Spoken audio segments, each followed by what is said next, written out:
tell you something. Them ninjas, if they don't never get booked nowhere else in the world, you hear me? George Clinton and Parliament, Funkadelic, P-Funk, the Brides of Frankenstein, all that, them people down there, Bootsy, all of them, and Frankie the Beverly can always come to DC and sell out. You hear me?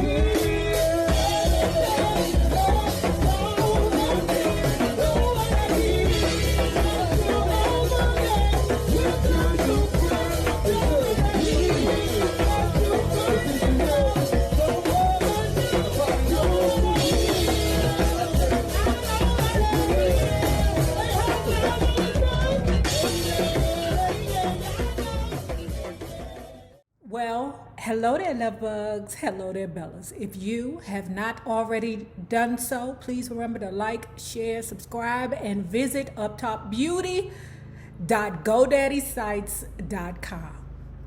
And if you are not already a part of our book club, please remember to hit the Patreon link below and or the join button here on the YouTube. And for a small monthly fee of $5, you babies, yes you, can be privy to all the shenanigans before the YouTube gets it, if the YouTube gets it. Now, let's finish talking about, well, not finish, but let's continue talking about George Clinton's brother B.O. Like George ain't that funkin' kind of hard. Around 1972 or so, we started getting letters from a young artist in Chicago named Pedro Bell. Pedro's correspondence gave me an idea for how we could move Funkadelic up a notch, how we could take what we were doing musically and on stage and capture some of that anarchic energy in the album packages. I talked through the title song with Pedro on the telephone, and his mind translated it into a strange vision told in a half visual and half verbal language. When he sent us his interpretation, I was blown away.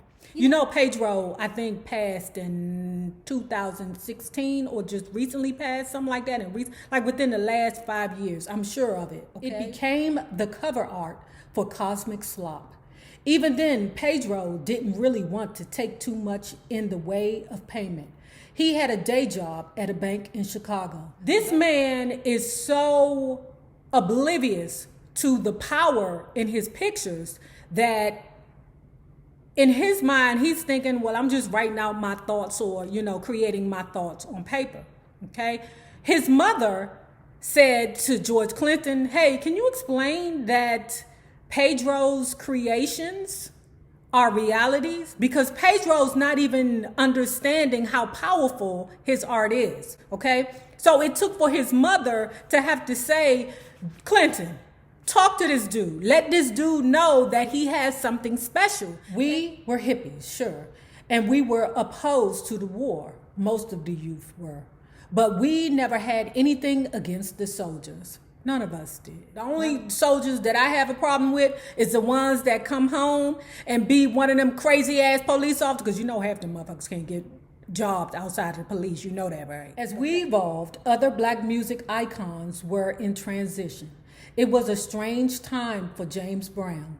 He was still doing it like he did, but he was mostly about singles, which were a dying market. The only consistently impressive thing he put out during that period was the 1972 live Apollo record. On stage, he was the motherfucker still. Even in his 40s, and I saw plenty of bands who spent their entire careers trying to tap into the same energy. Other bands were regional stars. Dyke and the Blazers in Buffalo, Chuck Brown in DC. Let me tell you something. I talked about Chuck Brown before. Y'all need to Google that ninja. When I tell you he had the tightest band, you hear me? Y'all need to Google Chuck Brown. Now he has passed, but I'm not playing with y'all. He will make you strong and brave. Hey, but oh, the one, I'm not afraid. Neil Bogart was an East Coast guy like me, and like me, he had drifted into the Midwest during the 60s. He was a singer at first, and he recorded a few singles that made the chart, including one called Bobby. But a few singles didn't make for a career. He stayed in the record business by becoming a big shot on the business side. Soon after Funkadelic released America Eats Its Young, I heard that Neil was putting together a new label with the backing of Warner Brothers. He wanted to call it Casablanca. Now, let me tell you why he said he wanted to name it Casablanca, right? Because, of course, his last name is Bogart, and what is Humphrey Bogart associated with most but the movie Casablanca? Luckily, Warner Brothers owned the rights to Casablanca, so when he created Casablanca Records, it wasn't a problem, okay? I want to name it Casablanca. Okay, we own that shit anyway. Just do what I say do, and you're good. Neil Bogart signed Kiss. They came on the same time as we did. And Donna Summer, she arrived a few years later. And within a few years, Casablanca dominated 70s radio in multiple categories: heavy metal, disco, and of course funk. After the Osmium record and Invictus mishandling of it, the Parliament name drifted back to us. At the very least, Invictus was in no position to do anything if we started using it again. They had more or less fallen apart as a label. I was ready to restart Parliament for Casablanca. Parliament had been an outlet for the Motown side of our personality.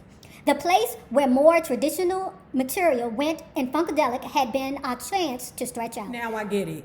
Okay, after all these years, now I get it. Parliament was more of the clean radio version, and Funkadelic was more of the psychedelic part of them. Fairly quickly, we realized that a band aiming for the radio needed a killer song. More than that, a title song for the first album. While Funkadelic had plenty of title songs from Maggot Brain to Cosmic Slop, they weren't exactly commercial singles. Okay, because remember, Funkadelic kinda is out there, all right?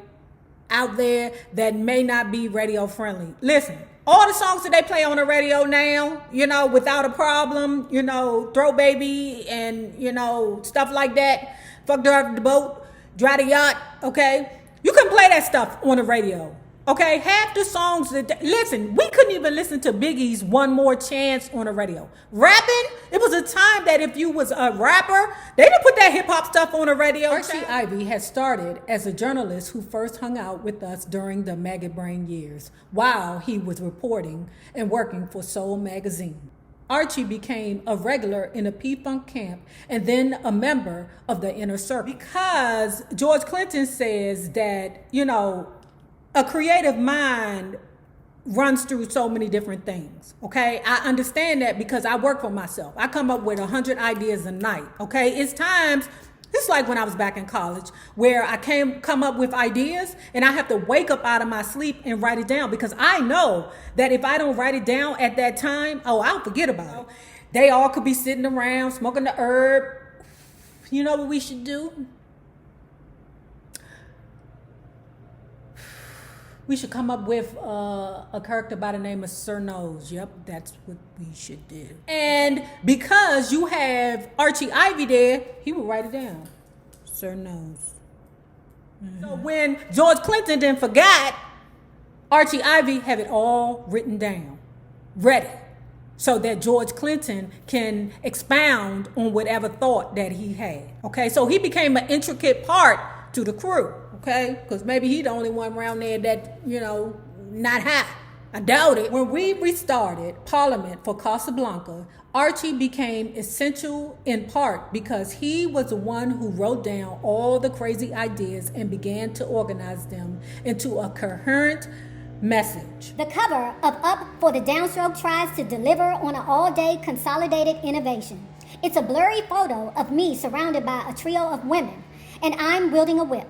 The idea came from Charlie Basseline, our manager at the time, and fit in with the other things that were happening in R&B around the time. especially the S&M themed cover of the Ohio Players. Neil's wife, who was very involved in imagery of the label's band, went with me to the West 4th Street basketball courts and made a short film that showed me dancing up and down the streets in tall boots with a boombox on my shoulder that was playing Up for the Downstroke.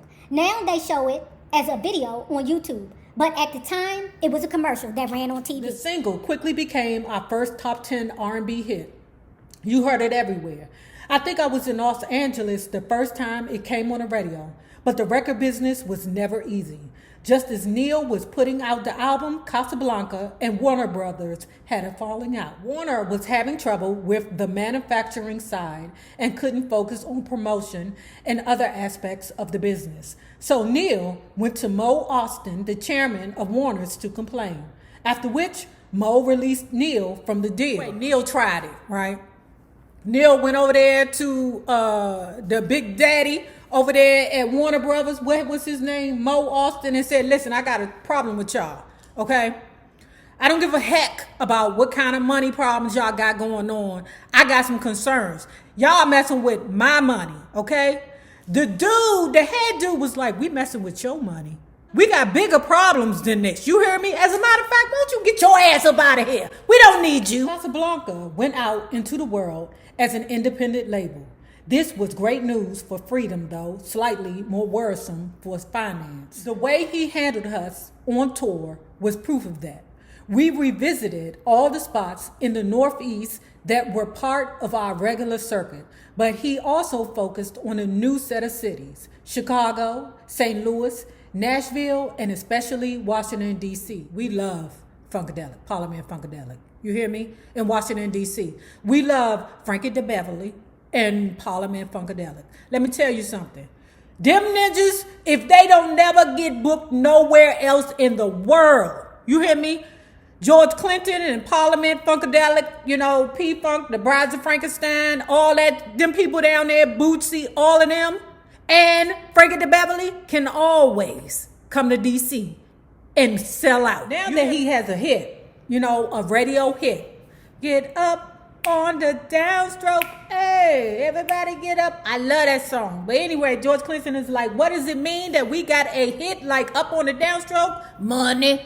When we made money, we spent it on new sessions, new equipment, and tour props.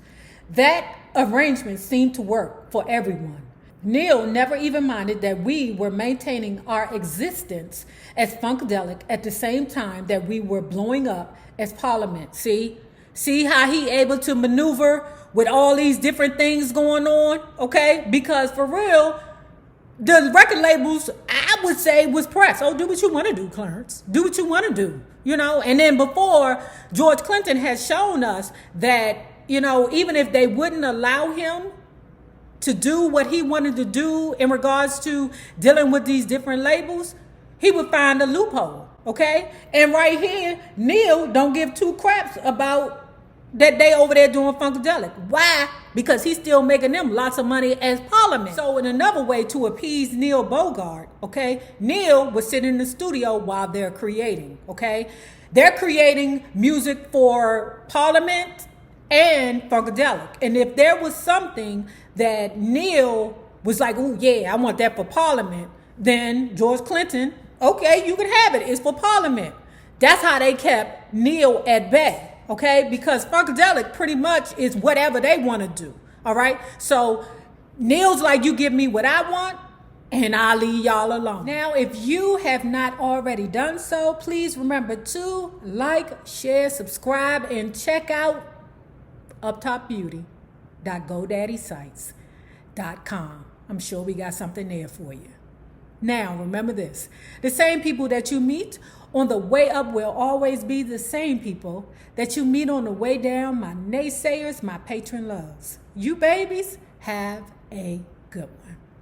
Get up on the downstroke. Hey, everybody get